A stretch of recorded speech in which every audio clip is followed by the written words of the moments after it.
Hello and welcome to the Sensual Being Podcast with myself, your host, Jolene Whiting. I have been a pole dance teacher for nearly 20 years. I'm also a yoga instructor, and my favourite pastimes are connecting to my own sensuality, connecting with the world, and connecting with animals as well.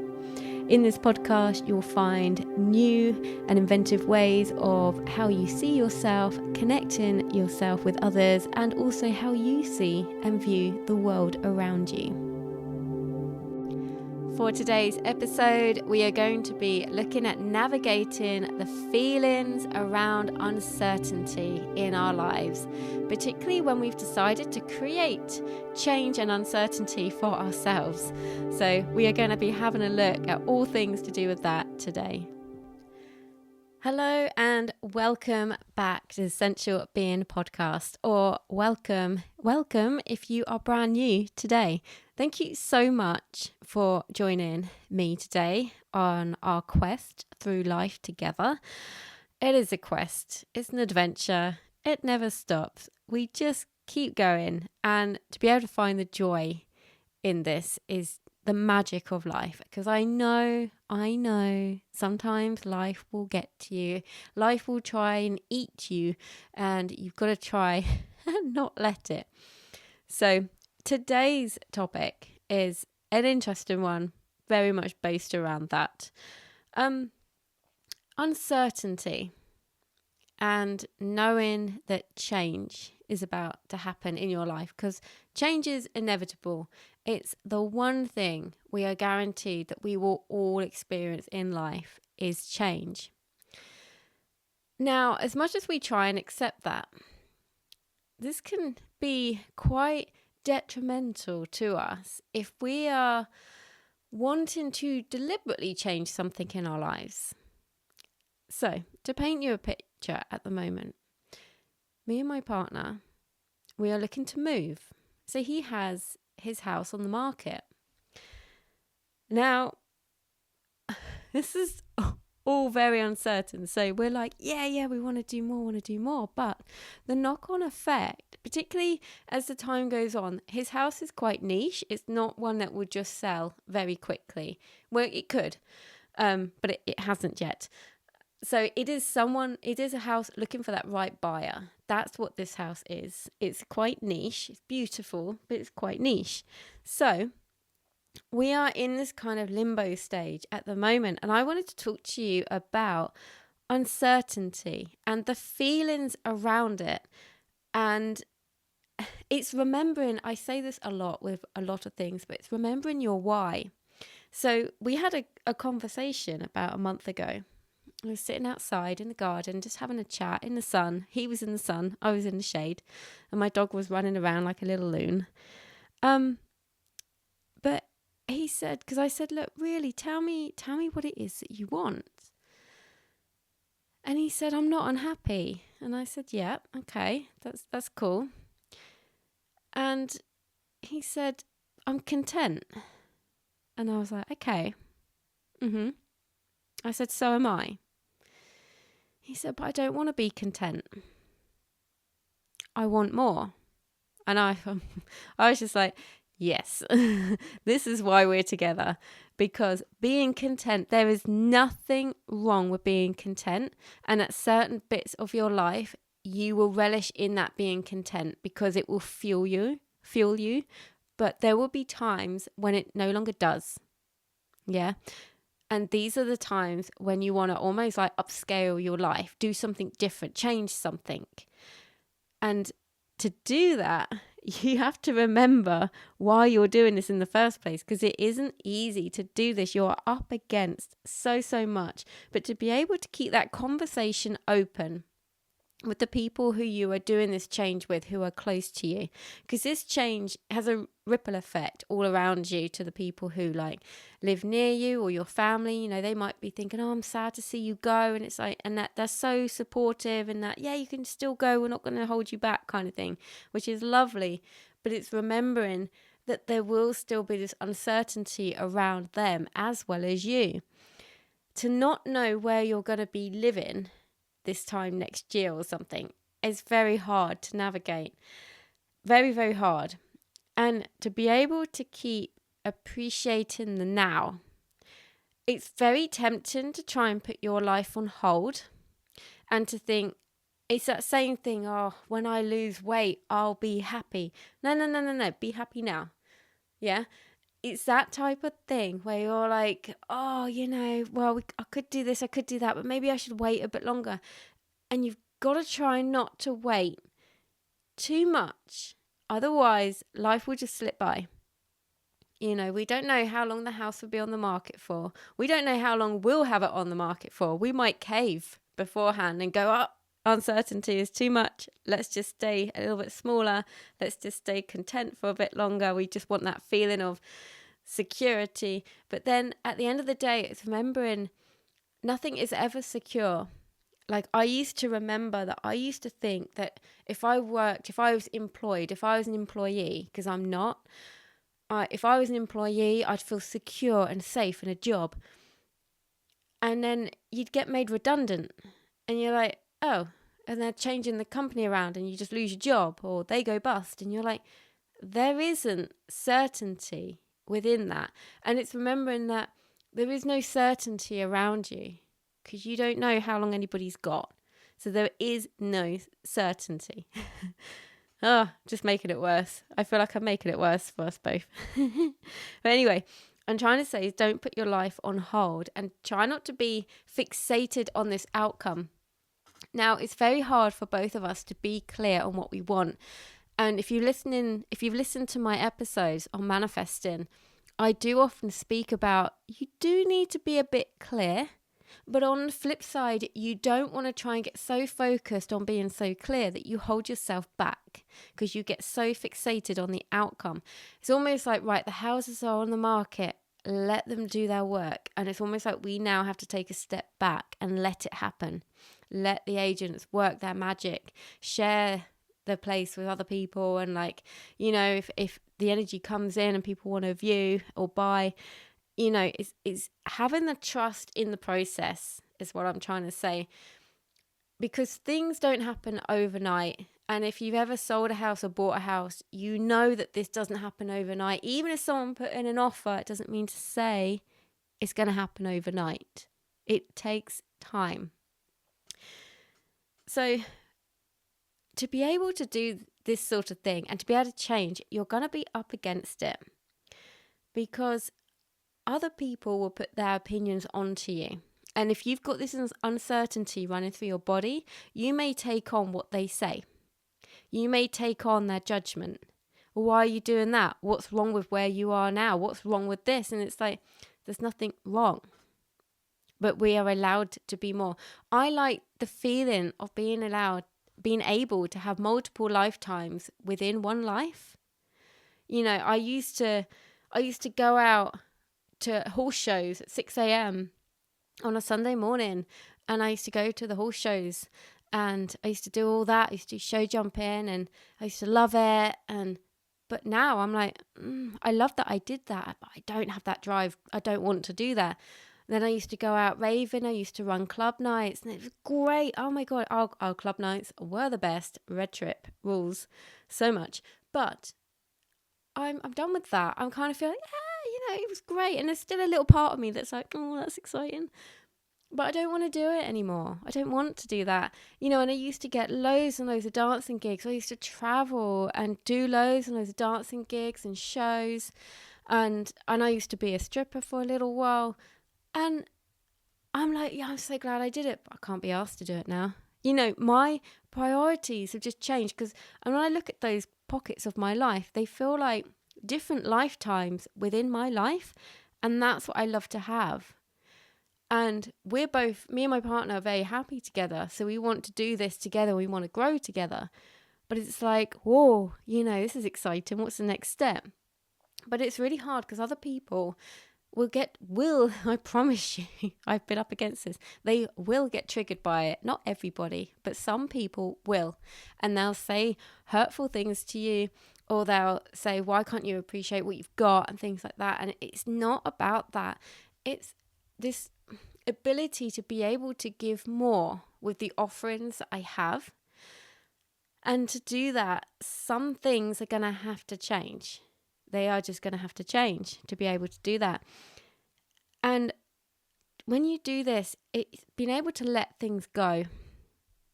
This is very hard. And this year, I have not known anything like it before in my life. But I'm being very challenged within my business. I have had a couple of close friends who just seem to have dropped off the radar. You know, they don't get back to me anymore. And I just think, okay, that's fine. I've got to let you go.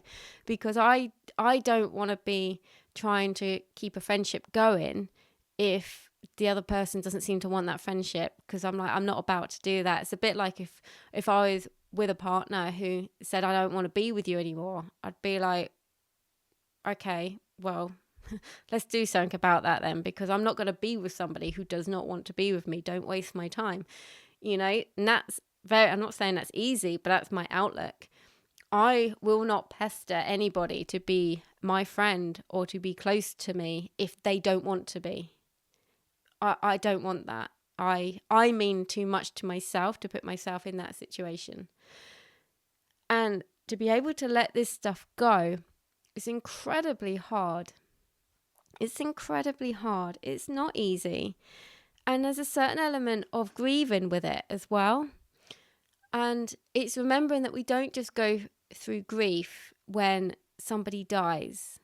We go through grief when things break down, when things change and things like that. It's not always death, but it is a form of death and rebirth. And I feel like there's a lot of things in my life at the moment that are just slipping away. I mean, even my pony, he's literally slipping away. And I've had him for nearly 30 years. I've had him for 29 years.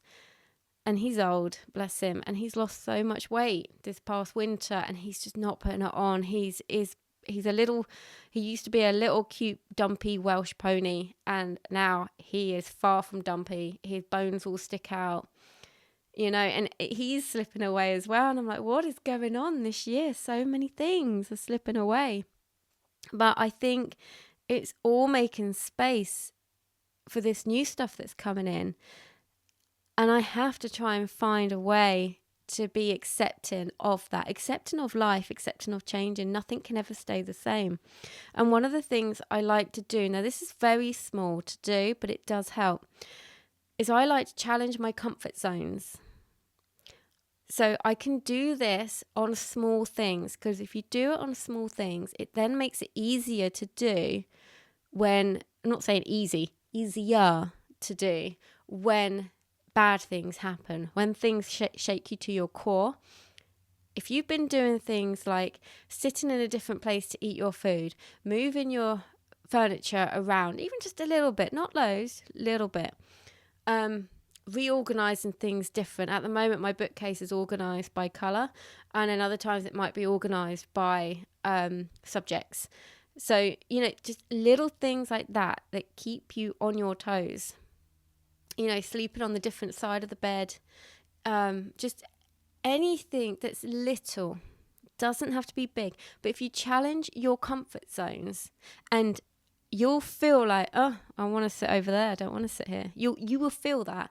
But to sit with that feeling and to allow that feeling to be a part of you and be like, oh no, it's okay, I know I feel weird, but that's fine. That's fine, it will go.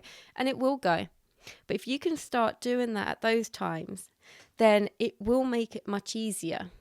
It's a bit like if you get late nights and you then try and go to bed early, you lay there you're in bed thinking, oh, missing out. I could be doing this, could be doing that. I'm not tired. And it feels weird, but it's letting yourself feel that weirdness, because that is what helps you when you push your comfort zones. So if you do it with small things, when bigger things come along, it would be slightly easier to digest. And it's remembering as well that when things do break down and they do stop or they do change, sometimes we can look at that, like say, for example, at the end of a relationship, and maybe you didn't want to split up, but they did. You're like, oh, you know, and you're sad and you go through it. and you feel rubbish. But actually, when you come out the other side, you're different. When you go through the healing process or something like that, you come out the other side and you feel different. It's almost like you're being set up for something new, something better. And then you'll look back and think, I'm so glad that relationship didn't work because this has happened. And these things, sometimes we need to be like put through the ringer a bit. We need to learn from that. We need to feel whatever we need to feel. And then we need to come out the other side to something more, to something greater than we had before. But that doesn't happen unless you get put through something. And like, this is interesting at the moment, what I just said there, because the reason why I was doing this one was that I'm creating my own uncertainty.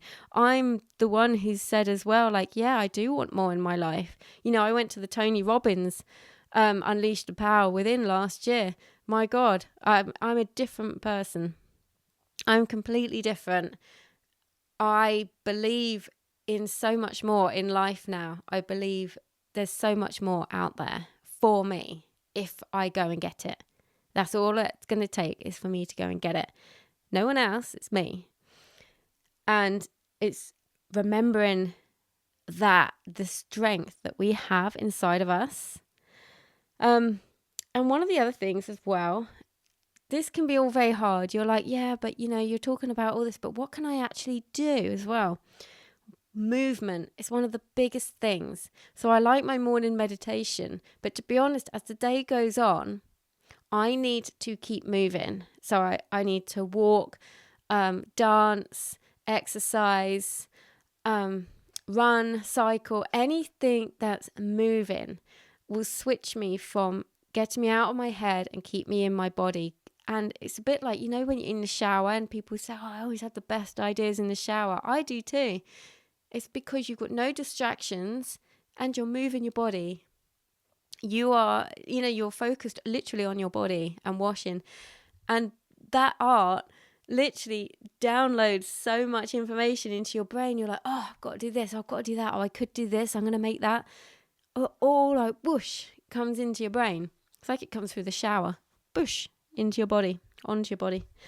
But yeah, so it's remembering trying to keep the movement going, because otherwise you get a comment through the day, and if you're in your own head and you haven't got out of your head and you're still in your head and someone says something to you, you might take that on.